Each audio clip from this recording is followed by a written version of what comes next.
네.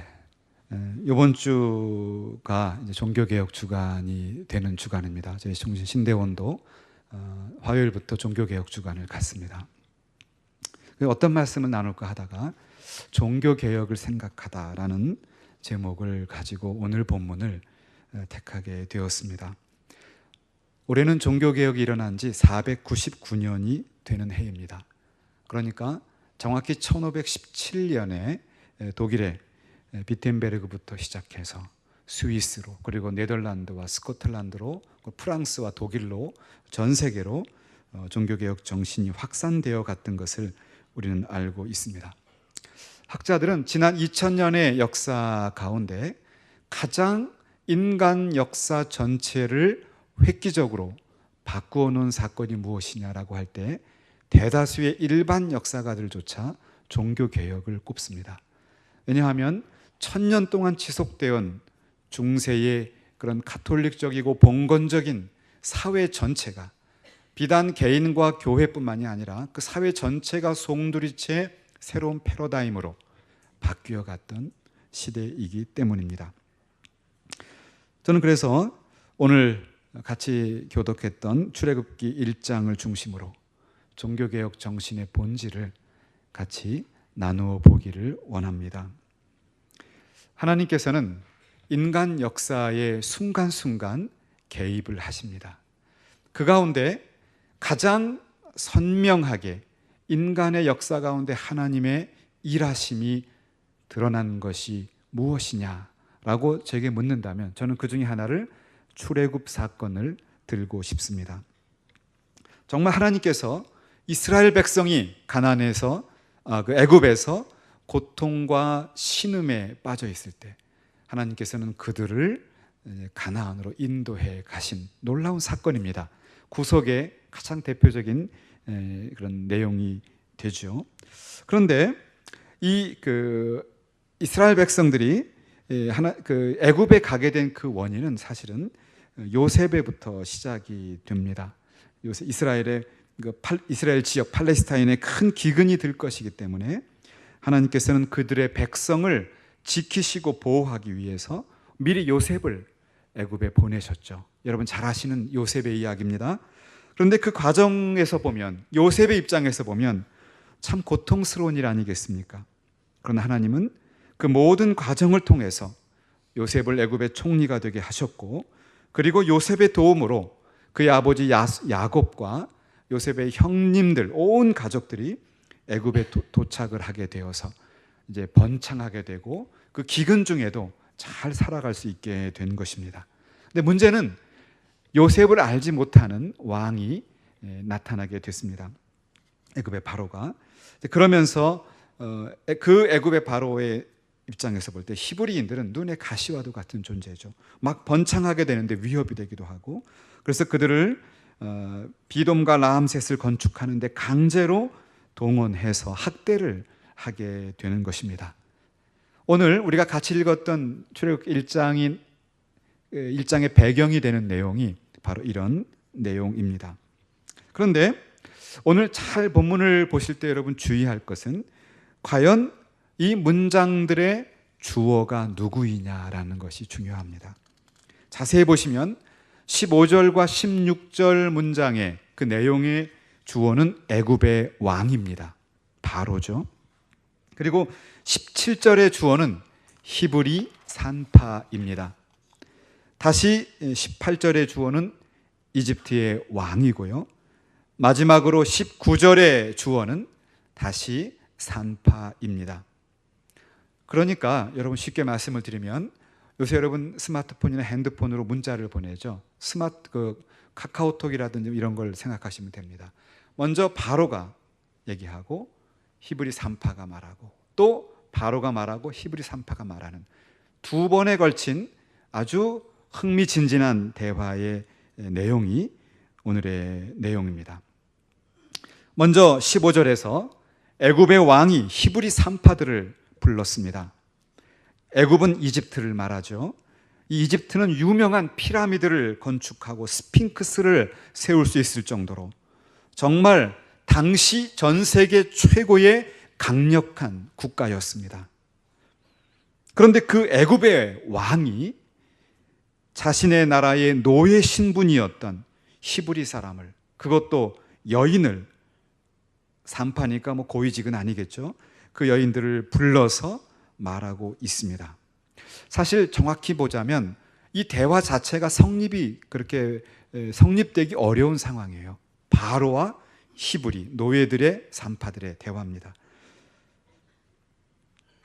강제로 애굽에서 시달리는 히브리인들, 그들에게는 한 가지 희망이 있다면 자녀들이죠. 그렇지 않습니까? 나는 어렵게 살아도 내 자녀들만큼은 정말 좋은 세상에서 살게 하고 싶다. 이것이 세상 부모들의 인지상정인 것 같습니다. 그런데 성경은 그 히브리인들의 한 가닥 희망의 촛불마저 꺼버리는 것을 보게 됩니다. 막강한 힘으로 세상을 다스리는 이집트의 왕이 히브리 산파들을 불러서 하는 얘기가, 히브리인들이 아이를 낳으면 딸은 살려두지만 남자아이들은 죽여버리라는 말입니다. 히브리인들의 공동체를 이끌고 나갈 수 있는 미래의 지도자들을 싹을 없애버리자는 것입니다. 그것은 더 이상 히브리인들에게는 미래 없음입니다. 고난의 절정에 달하게 된 것입니다. 그런데 신학적인 입장에서 보면 더더욱 고통스럽습니다. 앞으로 창세기로 돌아가 보면 인간이 에덴 동산에서 타락한 이후에 여인의 후손을 통해서 구원자를 보내주실 것이라고 약속을 하셨습니다. 그리고 구체적으로 아브라함을 택해서 이제 아브라함의 씨 중에서 인간을 구원할 메시아가 오게 될 것을 약속해 주셨어요. 이게 복음 아니겠습니까? 이제 그래서 언젠가 아브라함의 후손 가운데, 아브라함의 씨앗 가운데 우리를 죄와 사망에서 구원케 할 놀라운 역사가 있을 것이다. 그것이 하나님이 우리에게 주신 소망의 약속이었습니다. 그래서 히브리인들은 비록 육체적으로 정신적으로 고달파도 그들의 신앙, 언젠가 여호와께서 우리를 구원케 하실 구원자를 보내줄 것이다 라고 하는 그 약속, 그 믿음을 가지고 그들은 버텨나갈 수가 있었던 것입니다. 그러나 여러분, 히브리 산파들과 애굽 왕의 이 대화 속에 우리가 보는 것은 정말 그들의 생에 가장 긴박한 숨막히는 순간을 맞게 되는 것을 보게 됩니다. 만약 히브리 산파들이 자기 앞에 직접 말하는 애굽 왕의 바로의 말을 따르게 되면 히브리 공동체의 미래도 사라지지만 사실은 그보다 하나님의 구원의 역사 자체가 위협받게 되는, 자신이 그 구원의 역사의 위협에 직접 나서게 되는 그런 절대절명의 위기입니다. 그러나 만약 애굽의 명령을 어기게 되면, 애굽 왕의 명령을 어기게 되면 결국 목숨을 유지할 수가 없는 상황입니다. 그야말로 이러지도 못하고 저러지도 못하는 진퇴양난에 빠져버리고 말았습니다. 집으로 돌아온 히브리 산파들은 큰 고민에 빠졌습니다. 눈에 보이는 세상을 통치하는 그 애굽 왕의 말을 순종할 것인가? 비록 눈에 보이지 않지만 역사를 통치하시고 우리를 구원케 하실 그 여호와 하나님, 그의 나라를 따르며 그분의 말씀에 순종할 것인가? 나는 누구인가? 라고 하는 질문입니다. 그러나 본문을 보면 그 시브라와 부하라고 하는 히브리 산파들이 두려워한 것은 엄청난 위협 속에 명령하는 히브리 이집트의 왕이 아니었습니다. 1장 17절 본문에 보시면 그 여인들은 하나님을 두려워하고 있었습니다. 왜냐하면 그 여인들은 이 세상을 정말 움직이시는, 살아계시는 그 하나님을 분명히 믿었기 때문입니다. 비록 지금은 아무것도 보이지 않고 암흑 같은 절망의 끝에 와 있지만 옛날 우리의 선조에게 약속하셨던 그 언약의 하나님, 그 하나님께서 우리와 우리의 미래를 책임질 것이다. 하나님에 대한 선명한 믿음을 가지고 그들은 바로 왕의 명령을 어기게 됩니다. 그런데 문제가 더 커졌습니다. 다시 18절에 보면 이제 주어가 이집트 왕으로 바뀌게 됩니다. 이집트의 왕이 산파들을 다시 소환했습니다. 이제는 정말 피할 수 없는 순간이 왔습니다. 이제는 다 알아버렸구나. 우리가 그 왕의 명령을 어기고 신앙의 원칙대로 살았던 것을 다 들키게 되었구나. 어쩌면 에스더처럼 죽음은 죽으리라, 그러한 마음을 가지고 다시 바로의 궁전에 들어가게 된 것입니다. 이런 이들의 심정을 시편 기자를 통해 보면 이해할 수가 있습니다. 여호와여, 언제까지이니까? 스스로 영원히 숨기시리이까? 주의 노가 언제까지 불붙듯 하시겠나이까? 그 산파들은 이렇게 궁색한 변명을 합니다. 왕이여, 히브리 여인들은 워낙 건강해서 우리가 도착하기 전에 벌써 아이를 낳아 버렸네요. 이것은 궁색한 변명일 뿐입니다. 이제 두 번이나 그 전 세계를 지배하는 최고의 권위자 애굽의 왕에게 소환되어 목숨이 위태로운 상황 가운데 처하게 된 것입니다. 적어도 이 정도라면 이제는 하나님께서 그들에게 수고했다, 착하고 충성된 종아, 내가 두려움 중에도 믿음을 지켰으니 내가 너와 함께 할 거야, 이렇게 말씀을 하실 법합니다. 그렇게 우리가 기대하는 바 아니겠습니까? 그런데 놀라운 사실은 15절에서 19절 동안 두 번의 대화가 오가는 그 긴 시간 동안 하나님은 단 한 번도 주어로 나타나지 않고 있다는 사실입니다. 하나님은 침묵하고 계십니다. 사랑하는 목동중앙교회 성도 여러분, 우리가 이 세속화된 사회 속에서 그래도 예수 믿는 사람답게 살아보려고 하고, 그래도 내가 손해보더라도 하나님의 이름을 좀 높이는 그러한 모습으로 살아가려고 애를 쓸 때 적어도 하나님이 직접 우리에게 말씀해 주시고 수고한다고 등을 툭툭 쳐주시고 우리가 고민하는 그 문제를 해결해 주실 법 하지 않습니까? 그럼 얼마나 감사할까요? 그러나 우리의 솔직한 고백은 그러한 우리 나름대로 애쓰고 최선을 다하는 순간에 하나님이 침묵하고 계시다는 사실입니다. 하나님의 침묵입니다. 사실 이 하나님의 침묵을 가장 뼈저리게 경험한 사람은 요셉이었습니다. 요셉은 형들을 도우려고 갔다가 오히려 형들의 시기를 받아서 미디안 상인을 통해 애굽에 팔리게 되었습니다. 요즘 말로 하면 친족에 의한 인신매매 조직에 넘기워지는 파렴치한 사건의 피해자가 된 것입니다. 애굽에 팔려가서도 신실하게 믿음대로 살아보려고 했지만 오히려 감옥에 가게 된 것 아닙니까? 이 모든 인생의 과정에서 성경을 보면 하나님이 요셉에게 나타나서 요셉을 인도하고 내가 총리가 될 것이니 총리가 될 때까지는 참아라 라고 말했다는 기록은 등장하지 않고 있습니다. 하나님은 요셉에게 침묵하고 계셨습니다. 그런데 놀라운 반전이 일어납니다.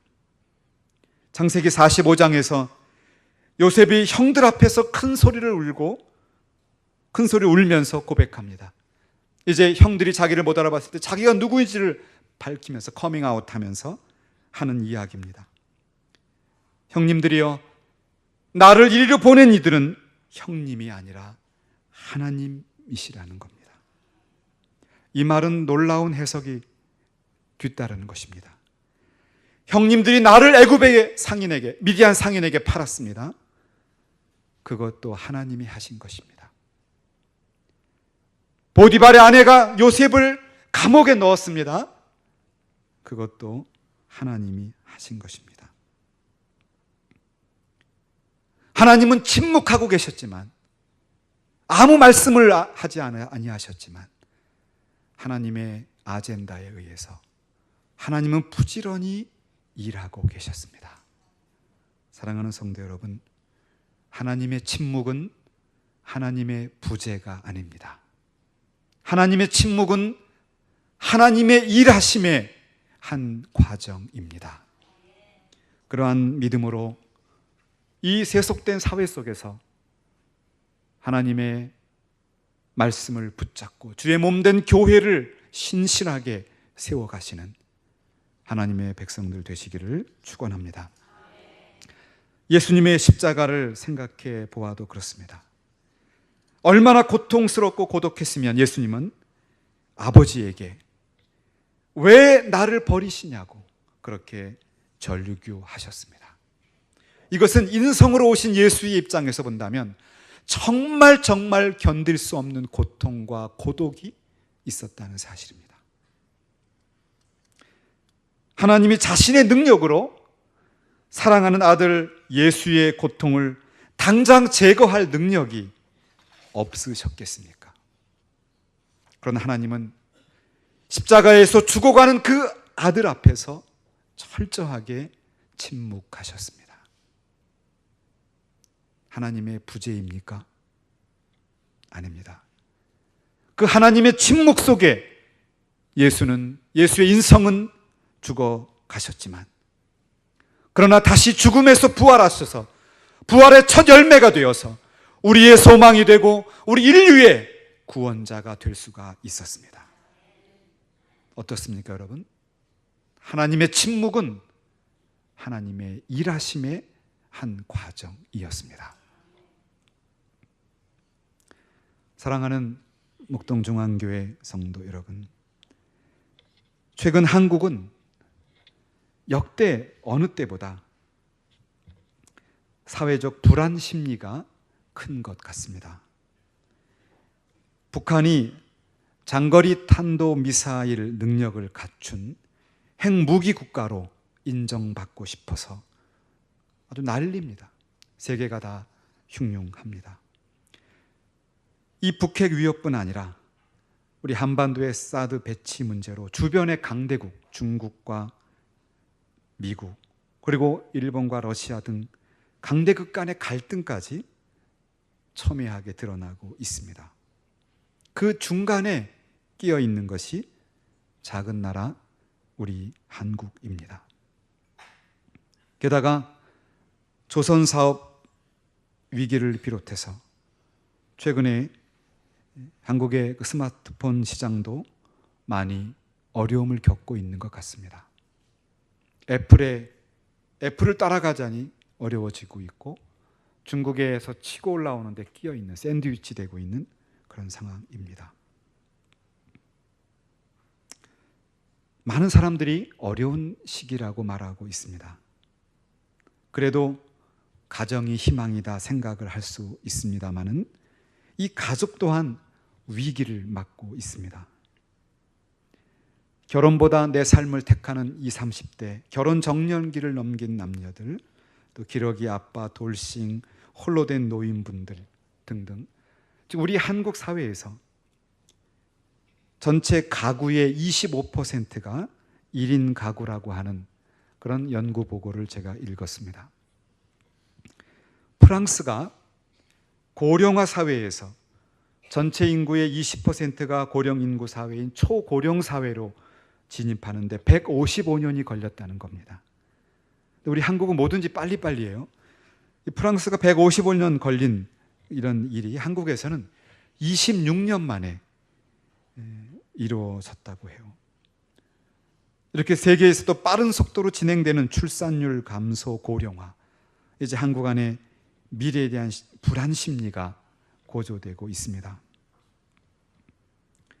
서구에서 200~300년에 걸쳐서 진행된 근대화가 한국 사회 안에서는 경제, 사회 모든 면에서 50~60년에 걸쳐서 압축되었기 때문에 급격한 세속화의 물결이 한국 사회를 덮고 있습니다. 원래 우리 한국 사람들이 그런 사람들이 아니었는데, 그래서 마음이 조급하고 조그만 일에 폭발하는 성격들이 보이는 것도 이와 무관하지 않은 것 같습니다. 그래서 현대인들은 이런 데서 도피하고 싶어서 무엇인가에 중독되어 살아갑니다. 알코올이든지 스마트폰이든지 게임이든지 도박이든지 그 현대인들의 병폐적인 모습이 드러나고 있습니다. 그러다 보니 이제는 절대적인 가치와 절대적인 기준이 흔들리고 있는 것 같습니다. 내가 행복하고 내가 좋은 것이 진리이지 절대적이고 중요한 최고의 가치는 상관이 없다는 것입니다. 그렇다면 이런 상황 속에서 희망은 교회에 있다고 보아야 합니다마는, 사실 한국 교회는 그 옛날 초기에는 가난해서 근대 사회로 한국이 나아가는데 결정적인 공헌을 했습니다. 유교가 그랬을까요? 불교가 그랬을까요? 가톨릭이 그랬을까요? 가톨릭은 너무나 극심한 박해 속에 사회에 뿌리를 내릴 수가 없었고, 유일하게 우리 기독교가 한국이 일본의 식민 지배를 받아가는 시기와 그 이후 해방 이후 6.25 이후에 한국의 그 고난의 시기에 민족을 이끌어가는 데 중요한 역할을 했다는 것은 객관적인 해석으로 생각이 됩니다.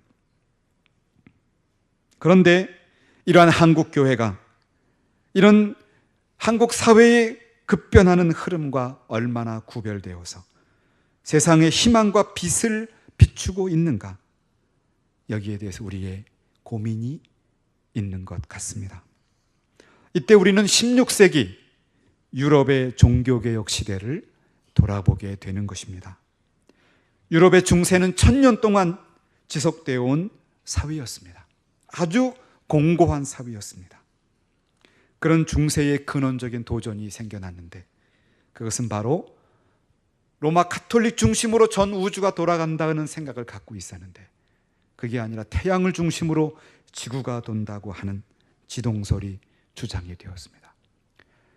이 세상은 네모 반듯한 것이 아니라 둥근 것이며 우리가 모르던 신대륙이 있다는 것이 발견되기 시작했습니다.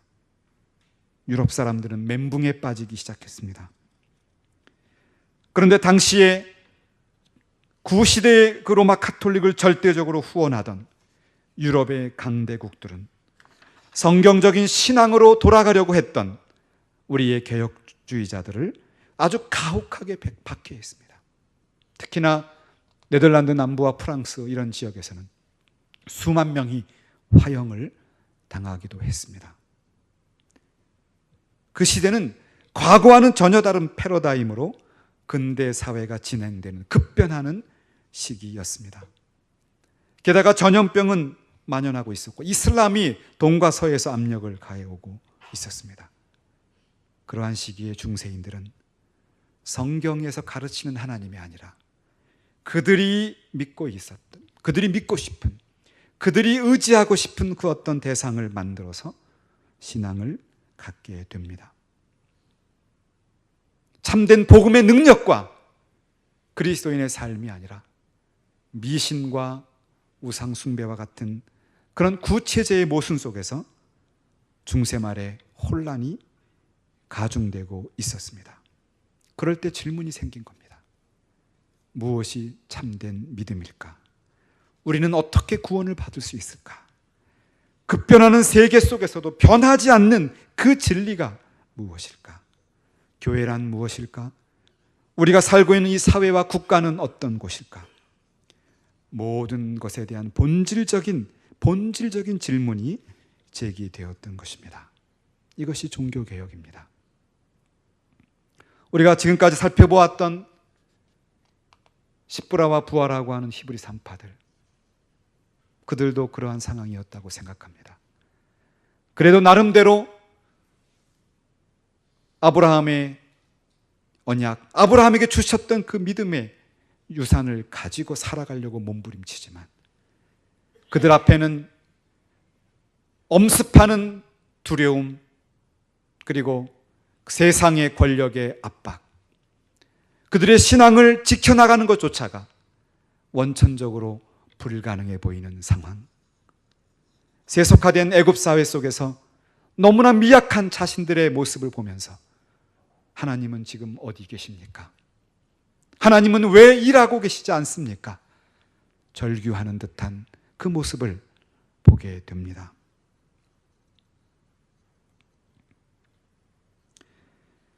저는 총신대에서 글로벌 개혁신학처장을 맡고 있는데, 그때 저희 영어 MDB 때문에 강의하는 분들을 초청합니다. 근데 그때 어느 헤렛 이밍크라고 하는 화란의 어느 신학교 총장님이 오셔서 강의를 하면서 그런 이야기를 나눈 적이 있습니다. 일반적으로 현대 기독교인들은 우리가 기쁨, 즐거움을 강조하는 경향이 있다는 것입니다. 그러나 정말 중요한 것은 우리의 심령 깊이 뿌리박은 그런 믿음이 필요하다는 겁니다. 그것이 바로 종교개혁 정신을 돌아보는 우리의 자세인 것입니다. 현대사회는 주관주의와 소비 향락주의가 주류를 이루고 있습니다. 그러나 그러한 흐름 속에, 그런 파도를 타고 우리의 신앙생활을 하다 보면 우리 앞에 등장하는 고통과 아픔과 고난의 문제 앞에서 우리는 이겨낼 능력을 상실하게 되는 것입니다. 현대교회는 너무나 낙관적인 성공과 축복만을 지향해 왔던 것은 아닌가. 그래서 종교개혁자들의 신앙이 이 시대에 정말 중요하다는 것입니다. 그것은 바로 그 종교개혁신학, 개혁신학은 하나님과 나와의 인격적인 관계에서 시작하는 것입니다. 1000년 동안 중세 유럽이 만들었던 그 제도가 아니라 살아계신 하나님과 나와의 코람데오, 하나님 앞에서의 인격적인 만남에서 신앙이 시작된다는 것입니다. 그리고 모든 신앙의 원칙은 내가 가졌던 습관과 내가 갖고 있는 그 어떤 관념이 아니라 성경에게 있다는 것입니다. 솔라 스크립추라. 그러한 믿음을 갖게 되면, 그러한 믿음의 위에 서게 되면 세상에 어떤 세파가 몰려온다 할지라도 흔들리지 아니하는 중심을 가지고 오히려 그 세상의 세파를 오히려 역으로 물결을 타면서 승리하고 나아가는 성도가 될 수 있다는 것입니다. 그것이 종교개혁 신앙의 정신입니다. 오늘 다시 본문으로 돌아가 보겠습니다. 우리가 살펴보았듯이 이집트의 왕과 시브리 산파들의 2번의 대화들, 즉 합치면 4번의 대화, 그 절박한 순간에도 하나님은 침묵하고 계셨습니다. 그런데 이 극단적인 순간에도 히브리 산파들이 하나님과의 약속의 말씀, 그 믿음을 지켜가고 있을 때 지금까지 침묵하고 계시던 하나님께서 20절에 처음으로 주어로 등장하고 계십니다. 우리 20절과 21절을 같이 한번 읽어보실까요?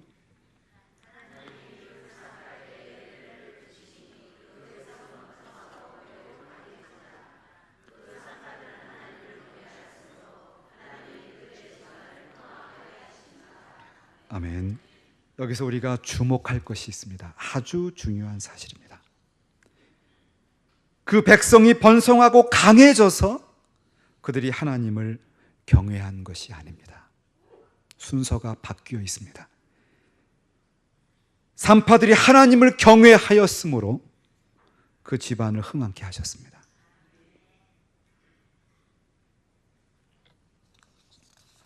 조건적인 신앙이 아니라는 것입니다.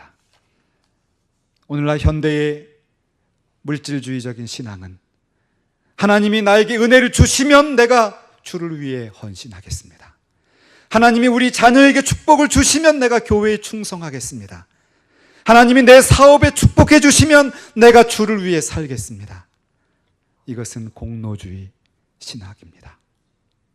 그러나 종교개혁 신학은 하나님의 은총으로의 신앙입니다. 하나님 나에게 은혜를 주시면 감사합니다.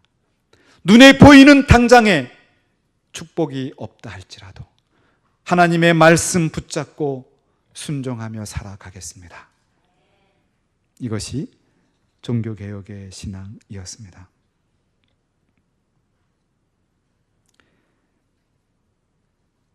여기서 우리가 한 가지 또 주목할 것은 십브라와 부하라고 하는 그 여인들입니다. 온 세상을 통치하던 이집트 왕에 비하면 오늘의 주인공 두 명은 정말 보잘것없는 그런 위치에 있는 사람들이었습니다. 이집트 시민이 아니라 히브리 사람이었습니다.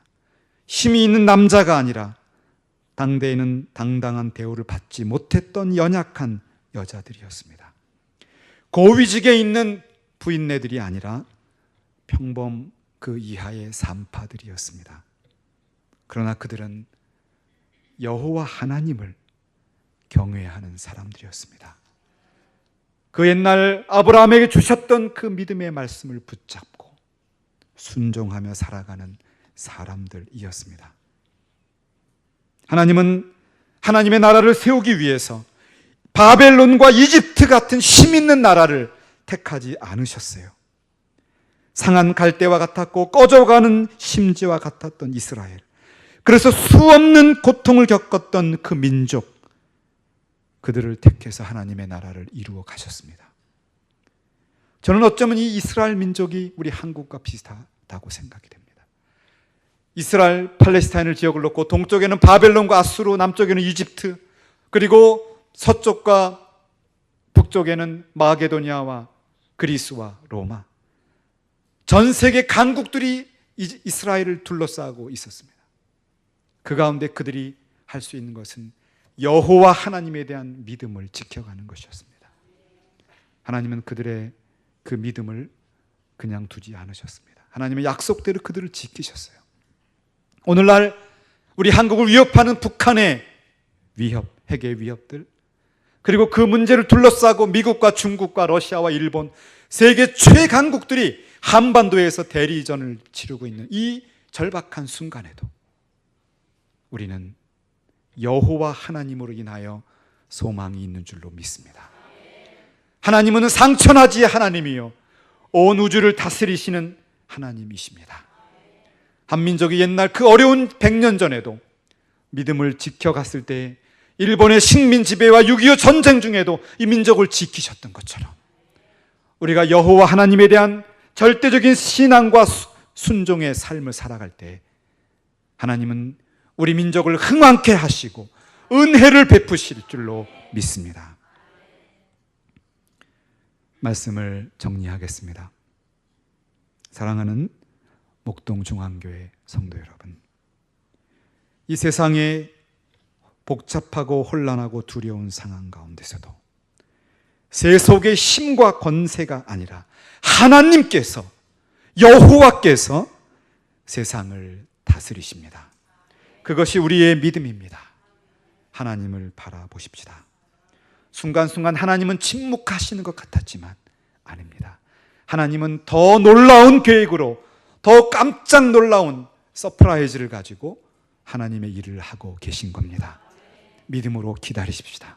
끝까지 믿음으로 순종하며 주의 몸 된 교회를 통하여 은혜를 나누십시다.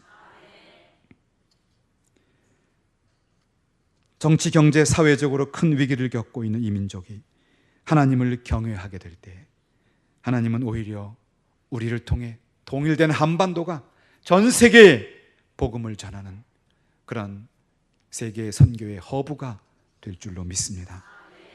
우리 주님께서 직접 해주신 말씀을 묵상하면서 오늘 설교를 마칩니다. 심령이 가난한 자는 복이 있다. 천국이 저희 것이다. 애통하는 자는 복이 있다. 저희가 위로를 받을 것이다. 온유한 자는 복이 있다. 저희가 땅을 기업으로 받을 것이다. 의에 줄이고 목마른 자는 복이 있다. 저희가 배부를 것이다. 긍휼히 여기는 자는 복이 있나니 저희가 긍휼히 여김을 받을 것이요 마음이 청결한 자는 복이 있나니 저희가 하나님을 볼 것이다. 하나님을 보고 싶습니까? 마음을 깨끗하게 하십시다. 세속과 죄로부터 우리 마음을 순결하게 해보십시다. 하나님을 볼 것입니다. 화평케 하는 자는 복이 있다. 저희가 하나님의 아들이라 일컬음을 받을 것이다. 하나님의 아들로 불려지고 싶습니까? 화평케 하십시다. 우리의 가정 안에서, 부부 간에, 그리고 고부 간에, 부모 자녀 간에, 그리고 우리 이웃 성도들 간에 화평케 하는 자들이 되십시다. 을을 위하여 핍박을 받는 자는 복이 있다. 천국이 저희 것이다. 나를 인하여 너희를 욕하고 핍박하고 거짓으로 너희를 거스려 모든 악한 말을 할 때에는 너희에게 복이 있나니 기쁘고 즐거워하라. 하늘에서 너희 상이 큼이라. 히브리 산파들처럼 절대절명의 순간에서도 마음을 깨끗하게 하고 하나님의 말씀을 붙잡고 순간적인 핍박과 고난이 온다 할지라도 그 하나님의 침묵 속에서도 하나님이 여전히 일하셔서 결과적으로는 우리를 흥왕케 하시며 큰 은혜로 이끌어 주실 것을 믿음으로 바라보면서 오늘도 주 안에서 승리하시고 복된 우리 교회 안에서 아름다운 덕을 더욱 세워가시는 주의 자녀들 되시기를 우리 주 예수의 이름으로 축원합니다. 기도하시겠습니다.